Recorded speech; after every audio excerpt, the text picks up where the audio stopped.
1. What is the primary objective of the eJPT or eLearnSecurity Junior Penetration Tester certification? A. To test advanced penetration testing skills. B. To demonstrate knowledge in the ethical hacking process. C. To assess understanding of system administration. D. To evaluate physical security measures. 2. Which of the following tools is commonly used during the reconnaissance phase of a penetration test? A. Wireshark. B. Nmap. C. Burp Suite. D. Metasploit. 3. What is the purpose of an exploit in penetration testing? A. To perform system administration tasks. B. To find vulnerabilities in a network. C. To gain unauthorized access to a system. D. To map network topology. 4. Which type of vulnerability does SQL injection exploit? A. Input validation flaws. B. Cross-site scripting flaws. C. Insufficient authentication flaws. D. Weak encryption protocols. 5. During a penetration test, what is the first phase to be conducted? A. Post-exploitation. B. Exploitation. C. Enumeration. D. Reconnaissance. 6. What is the main goal of the exploitation phase in penetration testing? A. To identify vulnerabilities. B. To gain access to the system. C. To document findings. D. To perform risk analysis. 7. Which network scanning tool can be used to detect open ports and identify services running on a system? A. Nessus. B. Nmap. C. Burp Suite. D. Nikto. 8. What does a vulnerability scanner typically do? A. Detects and fixes security flaws.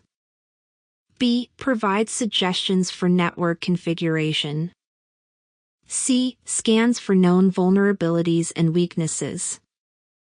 D. Provides physical security measures.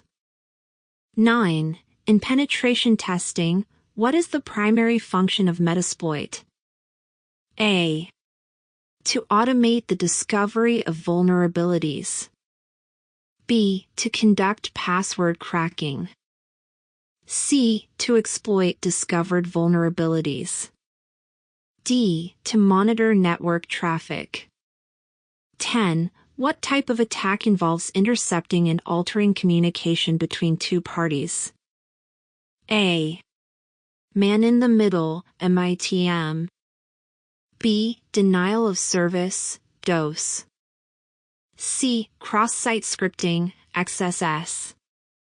D. Buffer overflow. 11. Which of the following is a common tactic used in social engineering attacks? A. Bypassing firewalls.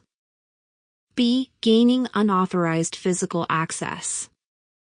C. Manipulating individuals into disclosing confidential information. D. Launching DDoS attacks. 12. What is the purpose of privilege escalation in penetration testing? A.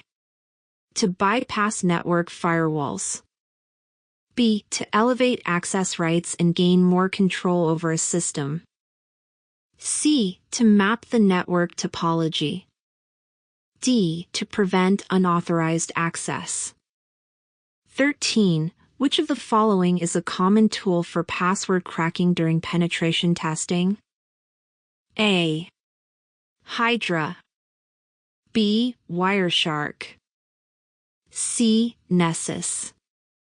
D. Nikto.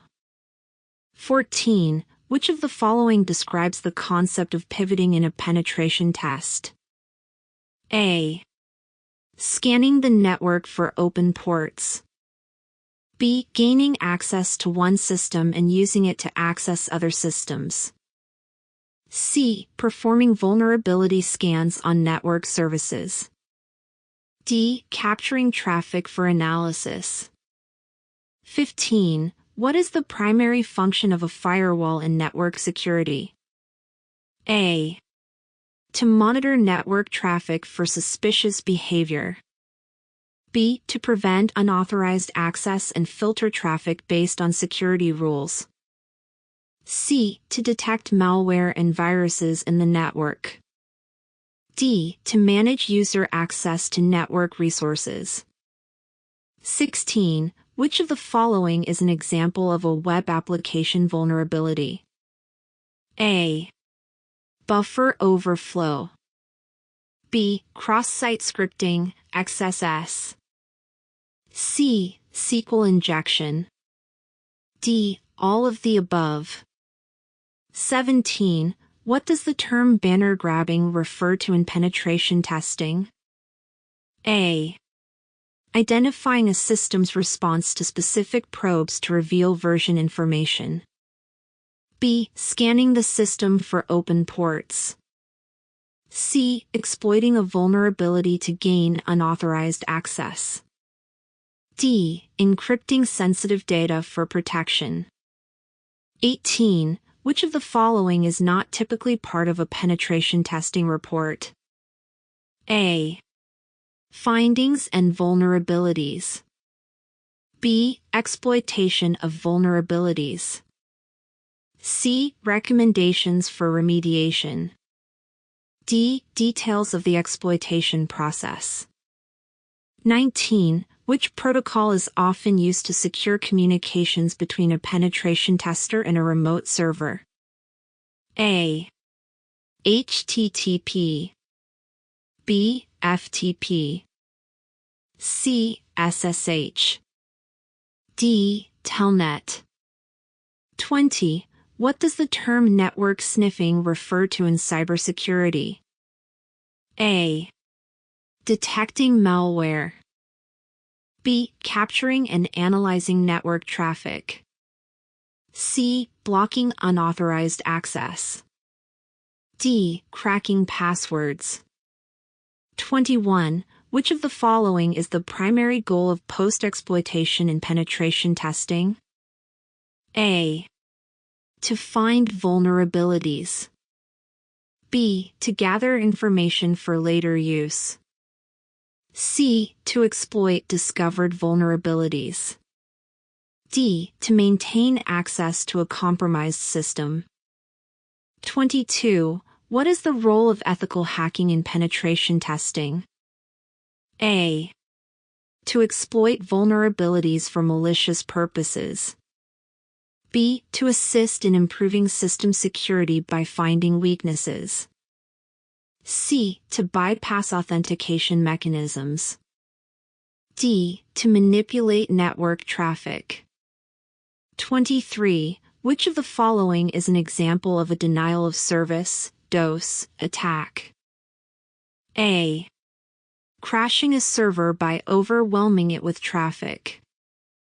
B. Intercepting communication between two systems. C. Injecting malicious code into a web application. D. Redirecting traffic to a malicious site. 24. What does zero-day vulnerability refer to? A. A vulnerability that has been publicly disclosed but not yet patched. B. A vulnerability with no known exploit. C. A vulnerability that exists on the first day of release. D. A vulnerability discovered and exploited by hackers. 25. Which of the following tools is used for scanning web applications for vulnerabilities? A. MAP. B. Nessus. C. Nikto. D. Burp Suite. eJPT Certification Exam. The eJPT or eLearnSecurity Junior Penetration Tester Certification Exam is designed to assess an individual's foundational knowledge and skills in penetration testing. Focused on practical, hands-on experience, the exam tests a candidate's ability to conduct ethical hacking and security assessments. It covers key areas such as network penetration testing, web application vulnerabilities, exploitation techniques, and post-exploitation activities. The exam challenges candidates to apply penetration testing tools and techniques in real-world scenarios, emphasizing critical thinking and problem-solving. Successful completion of the eJPT demonstrates that the individual has the competencies required to conduct penetration tests effectively, making it a valuable certification for those pursuing a career in cybersecurity. 3. Industry recognition. eJPT. Here are the top 5 beneficial uses of eJPT certification exam. 1. Career advancement.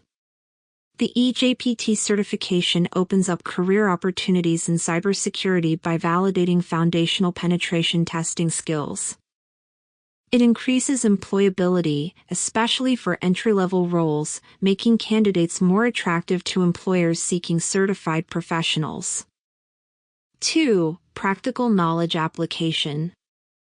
The exam focuses on hands-on skills, allowing candidates to apply penetration testing techniques to real-world scenarios. This practical experience equips professionals with the skills needed to handle security challenges effectively in their work. 3. Industry recognition. eJPT is widely recognized within the cybersecurity industry. It showcases a candidate's competence in penetration testing, boosting their credibility and increasing their chances of securing cybersecurity roles. 4. Foundation for advanced certifications. The eJPT certification serves as a stepping stone for more advanced cybersecurity certifications, such as OSCP or CH. It provides a strong foundation in penetration testing, making it easier for professionals to build their skills and pursue higher-level certifications, advancing their careers in ethical hacking and cybersecurity. 5. Improved cybersecurity practices. eJPT enhances professionals' ability to identify and exploit system vulnerabilities. This improves security assessments and strengthens organizational security by providing better, more secure networks and applications, making professionals valuable assets to their teams.